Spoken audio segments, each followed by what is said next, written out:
বিসমিল্লাহির রহমানির রহিম। আমি সাজাদুর রহমান, প্রভাষক, পরিনীতি ও সুশাসন, ঢাকা দক্ষিণ বালিকা উচ্চ বিদ্যালয় ও কলেজ। সুপ্রিয় শিক্ষার্থীবৃন্দ, আজকে তোমাদেরকে আবারও চেঞ্জিং সেন্টেন্সের উপরে আলোচনা করব। গত দিন আমরা অ্যাসার্টিভ থেকে কীভাবে, অ্যাফার্মেটিভ থেকে কীভাবে নেগেটিভ হয় সে বিষয়ে আলোচনা শেষ করেছি। আজকে আমরা অ্যাসার্টিভ থেকে ইন্টারগেটিভ, অ্যাসার্টিভ থেকে ইম্পারেটিভ, অ্যাসার্টিভ থেকে এক্সক্লেমেটরি, এগুলা নিয়ে আলোচনা করার চেষ্টা করব। দেখো, অ্যাসার্টিভ থেকে ইন্টারগেটিভ।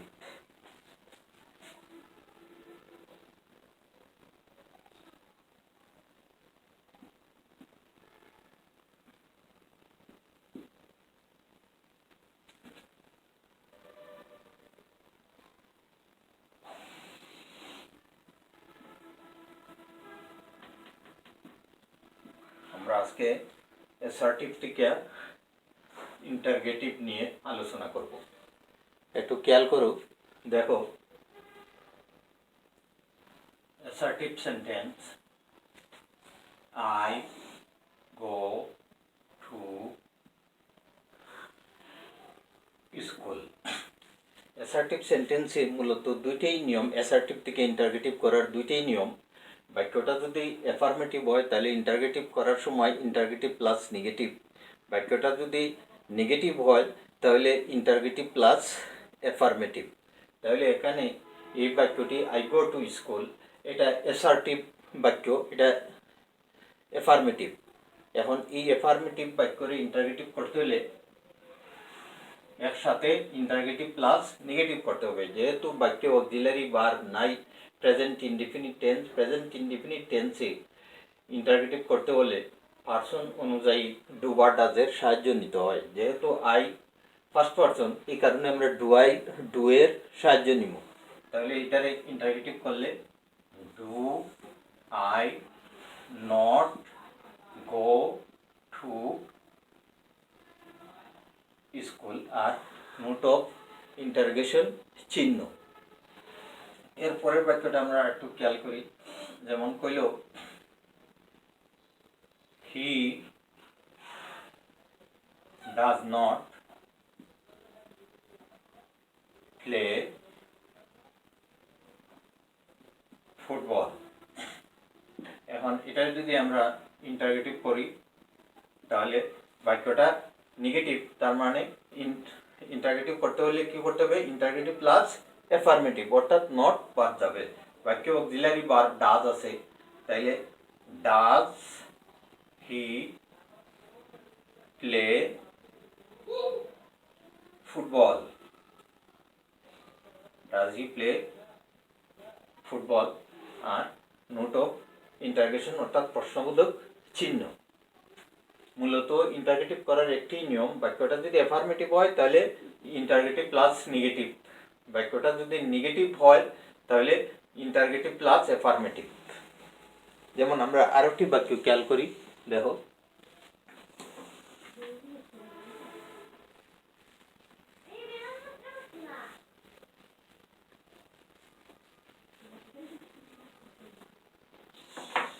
যেমন অ্যাসার্টিভ,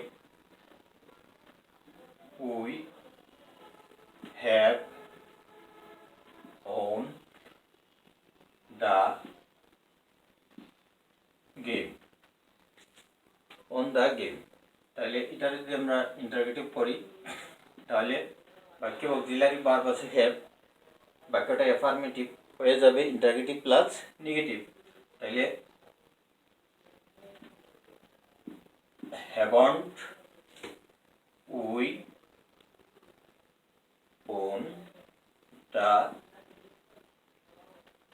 গেম, প্রশ্নবোধক চিহ্ন। এখন যদি অ্যাসার্টিভ বাক্য everybody, everyone, nobody, no one দ্বারা শুরু হয় তাহলে এটারে ইন্টারগেটিভ করার সময় এই এভরিবডি, এভরিওয়ান, নোবডি, নো ওয়ানের পরিবর্তে হু, নো ওয়ানের পরিবর্তে হু লিখতে হয়। যেমন everybody hates A everybody hates a liar. এখন এটা যদি আমরা ইন্টারগেটিভ করি তাইলে এই এভরিবডি এর পরিবর্তে হু, এভরিবডি এর পরিবর্তে হু বাক্যটা অ্যাফার্মেটিভ হবে, ইন্টারগেটিভ প্লাস নেগেটিভ। ইন্টারগেটিভ হয়ে গেছে, ইন্টারগেটিভ প্রোনাউন হয়ে গেছে এভরিবডির পরিবর্তে ইন্টারগেটিভ প্রোনাউন হু, বাক্যটা যেহেতু অ্যাফার্মেটিভ হইব ইন্টারগেটিভ প্লাস নেগেটিভ। তাইলে who does not hate a liar, প্রশ্নবোধক চিহ্ন। এখন বাক্যটা যদি এরকম হয়, nobody trust a liar, তাহলে এটা যদি ইন্টারগেটিভ করি তাহলে এই নবডির পরিবর্তে হু, বাক্যটা যেহেতু নেগেটিভ হবে অ্যাফার্মেটিভ, তাহলে হু ট্রাস্ট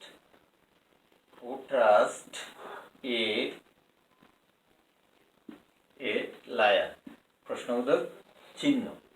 এখন যদি কোনো বাক্য নেভার থাকে তাহলে এদের ইন্টারগেটিভ করার সময় এবার লিখতে হয়, নেভার থাকলে এবার। যেমন একটা বাক্য খেয়াল করো,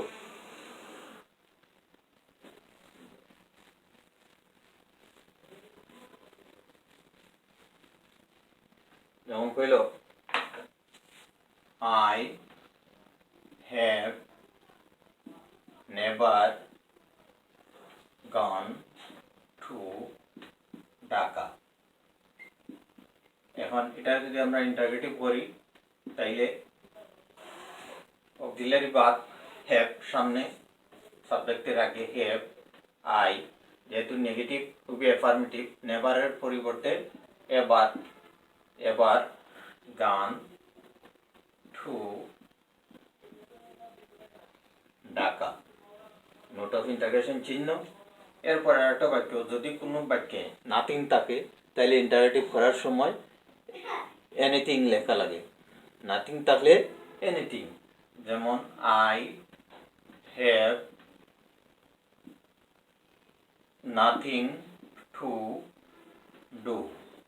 এখন এটা যদি আমরা ইন্টারগেটিভ করি তাইলে হ্যাভ আই এনিথিং, নাথিং থাকলে anything, anything to do, note of interrogation চিহ্ন। এই ছিল অ্যাসার্টিভ থেকে ইন্টারগেটিভ, অ্যাসার্টিভ থেকে ইন্টারগেটিভ। এখন আমরা অ্যাসার্টিভ থেকে ইম্পারেটিভ সেন্টেন্সে যাব।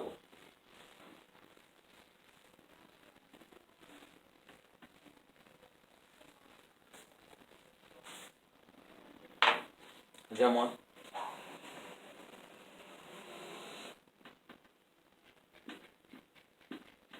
অ্যাসার্টিভ থেকে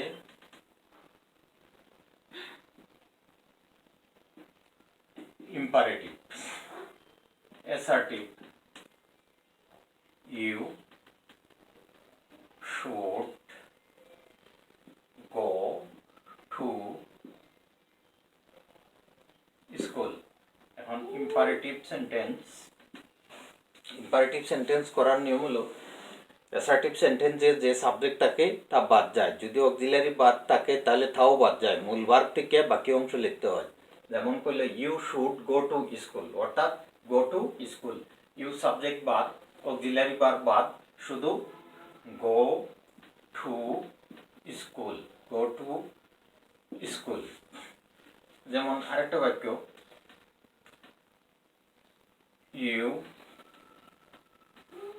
you must dig the canal। এখন এটা যদি আমরা ইম্পারেটিভ করি তাহলে ইউ বাদ, মাস্ট বাদ, অর্থাৎ সাবজেক্ট বাদ, অক্সিলারি ভার্ব বাদ, তার মানে dig the canal, dig the canal, dig the canal. এরপরে খেয়াল করো,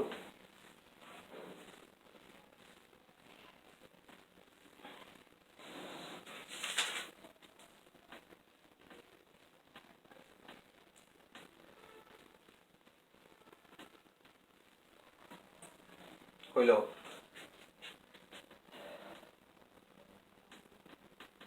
you are requested to help him। যদি কোনো অ্যাসার্টিভ বাক্যে রিকোয়েস্ট থাকে তাহলে এটারে ইম্পারেটিভ করার সময় প্লিজ লিখতে হয়। কি লিখতে হয়? প্লিজ। যদি রিকোয়েস্ট থাকে তাহলে লিখতে হবে কি? প্লিজ। তাহলে এটা যদি আমরা ইম্পারেটিভ করি তাহলে please help him, please help him. এখন যদি অ্যাসার্টিভ বাক্যের সাবজেক্টটা যদি ফার্স্ট পারসন অথবা থার্ড পারসন হয় তাহলে এটার ইম্পারেটিভ করার সময় লেট দেওয়া শুরু করতে হয়। ইম্পারেটিভ করার সময় লেট দেওয়া শুরু করতে হয়। যেমন একটা বাক্য অ্যাসার্টিভ যেমন হলো আই গো টু স্কুল। এখন এটা যদি আমরা ইম্পারেটিভ করি তাহলে আই ফার্স্ট পারসন, তার মানে লেট দিয়ে শুরু করতে হবে। Let me go to school, let me go to school, let me go to school.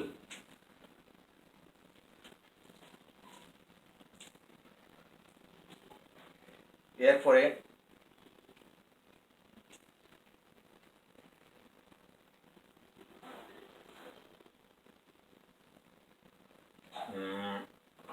যদি বাক্যটা এরকম হয়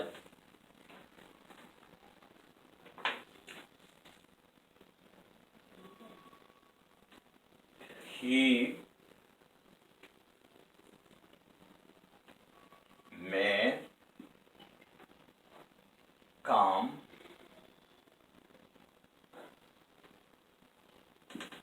home। এখন এটা ই থার্ড পারসন, তার মানে let him come home, let him come home। এই ছিল অ্যাসার্টিভ থেকে ইম্পারেটিভ, এরপরে আমরা এখন অ্যাসার্টিভ থেকে এক্সক্লেমেটরি সেন্টেন্স কিভাবে হয় সেটা আলোচনা করব। অ্যাসার্টিভ থেকে exclamatory.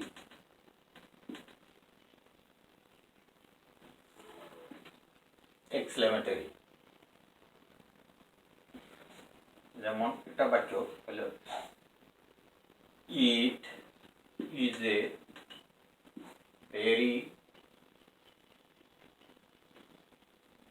Beautiful bird, it is a very beautiful bird. এখন এটার যদি আমরা এক্সক্লেমেটরি সেন্টেন্সে যাই তাহলে এক্সক্লেমেটরি সেন্টেন্স করার সময় যে ভেরি থাকে অ্যাসার্টিভ সেন্টেন্সে, এই ভেরি এর পরিবর্তে হয় হোয়াট নতুবা হাউ ইউজ করে এক্সক্লেমেটরি সেন্টেন্সে রূপান্তর করতে হবে। এখন প্রশ্ন হলো যদি ভেরির আগে এ থাকে তাহলে হোয়াট, আর এ না থাকলে হাউ। তো এখানে ভেরির আগে এ আছে তার মানে হোয়াটের পরে একটা এ বা এন দিতে হবে। যে অ্যাডজেক্টিভ থাকে অ্যাডজেক্টিভের প্রথম অক্ষর যদি কনসোনেন্ট হয় তাহলে এ, ভাওয়েল থাকলে এন। তাহলে এখানে বিউটিফুলের বিটা হলো কনসোনেন্ট, এই কারণে what a beautiful, what a beautiful bird, it is, note of exclamation চিহ্ন। যেমন আরেকটা বাক্য আমরা খেয়াল করি the scenery is very nice। এখন এটা যদি আমরা এক্সক্লেমেটরি সেন্টেন্সে যাই তাহলে কি করতে হবে যে এখানে দেখো ভেরির আগে এ নাই, তার মানে হাউ ইউজ করতে হবে, ভেরি এর পরিবর্তে হাউ। তাহলে how nice the scenery, how nice the scenery is, আর নোট অফ এক্সক্লেমেশন চিহ্ন। এরপরে আরেকটি বাক্য খেয়াল করো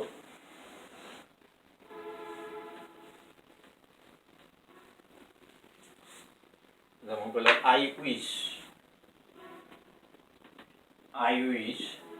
I were a child again.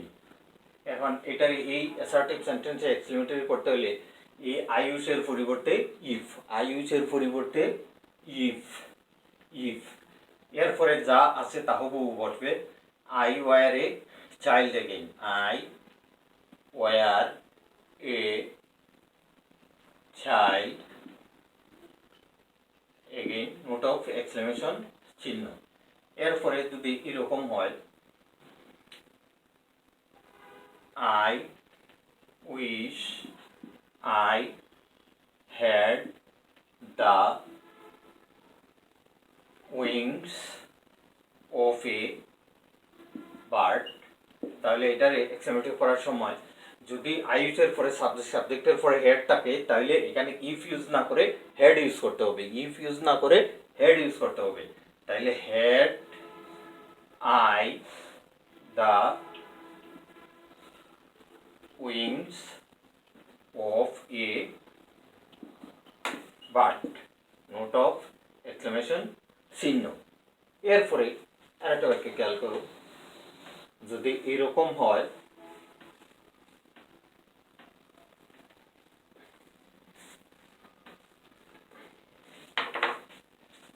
I wish I could be a child again, তাহলে আইউসের পরে সাবজেক্টের পরে কোড থাকলে উড দিয়ে শুরু করতে হবে, অথবা ইফ দিলেও হবে, ইফ দিলেও হবে। তাহলে উড দ্যাট অথবা ইফ দিলেও হবে, উড দ্যাট বা if I could be a child again, note of exclamation চিহ্ন। এরপরে যদি এরকম হয়,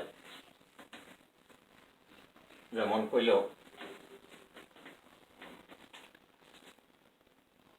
ইট is a matter of joy that we have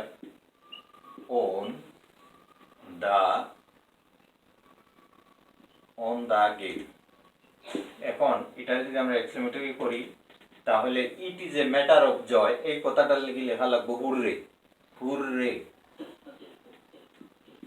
hurray, note of exclamation চিহ্ন। We have on the game। যেমন আরেকটা বাক্য আমরা খেয়াল করি,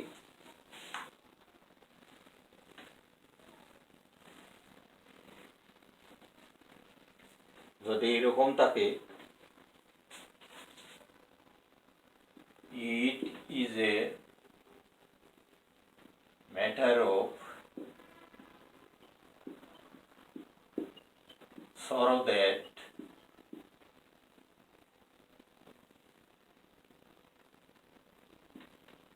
the boy is orphan। তাহলে এটা যদি আমরা এক্সক্লেমেটরি করি তাহলে it is a matter of sorrow that, এই কথাটা লিখে লেখা লাগবে alas, alas, alas the boy is orphan. সুপ্রিয় শিক্ষার্থীবৃন্দ, এই ছিল এই চেঞ্জিং সেন্টেন্সের উপরে এই affirmative to negative, assertive to interrogative, assertive to imperative, assertive to exclamatory ক্লাসটা এখানেই শেষ করলাম। পরবর্তীতে আমরা ভয়েস এবং ডিগ্রি নিয়ে আলোচনা করব। আজকে ক্লাসটা এখানেই শেষ। ধন্যবাদ।